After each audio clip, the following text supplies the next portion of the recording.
जय आस माता की। तो आज सुनाएंगे आस माता की कहानी। यह व्रत वैशाख मास कृष्ण पक्ष की द्वितीया को किया जाता है। आस माता के व्रत पूजन से हर बाधा समाप्त हो जाती है और पुत्र, धन धान्य, सुख और समृद्धि की प्राप्ति होती है। तो सुनाते हैं आस माता की कथा, सुनिए। बहुत पुराने समय की बात है। एक छोटे से गांव में आसलिया नाम का व्यक्ति रहता था। वह आस माता का बहुत बड़ा भक्त था और हर साल उनकी पूजा करता था। वह हर साल पूरी विधि के साथ आस माता की पूजा करता और व्रत रखता था।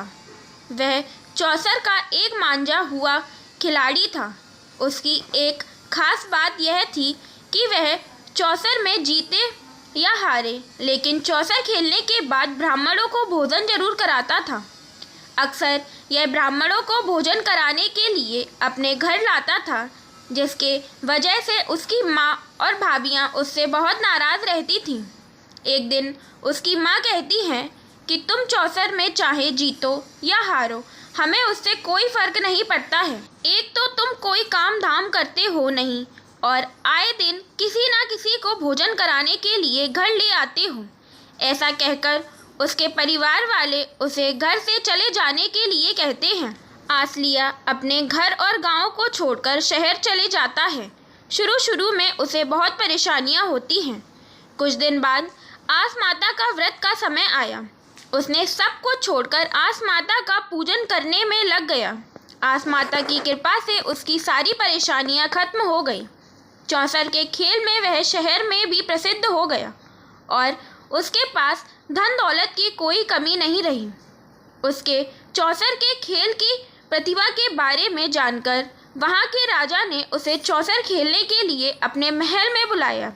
राजा और आसलिया के बीच में चौसर का खेल शुरू हुआ। राजा उस खेल में आलसिया से हार जाता है। राजा उसके खेल से बहुत प्रभावित होते हैं और अपनी बेटी का विवाह उसके साथ कर देते हैं। उसके बाद वह उस राज्य का उत्तराधिकारी बन जाता है। उधर उसके गांव में उसके घर छोड़ने के बाद से ही बहुत सारी परेशानियां आने लगी थीं।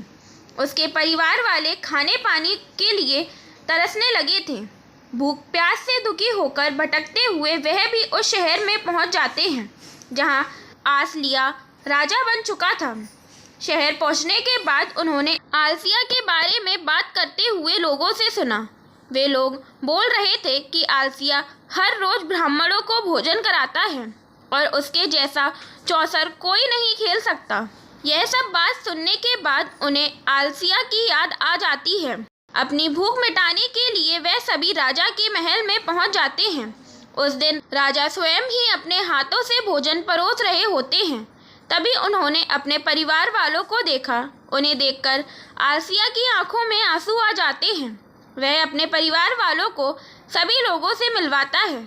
तब उसके परिवार वाले अपने किए पर शर्मिंदा हो जाते हैं और आलसिया से क्षमा मांगते हैं। आसलिया उनसे कहता है कि मैंने आपकी बातों का कभी बुरा माना ही नहीं। जो आपने किया वह आपकी करनी थी और जो मैंने किया वह मेरा कर्म था। आज मुझे जो कुछ भी मिला है वह सब आस माता की कृपा से ही मिला है। उसके बाद आसलिया अपने परिवार वालों को उसी महल में रख लेता है और बड़े सुख से राज करने लगता है।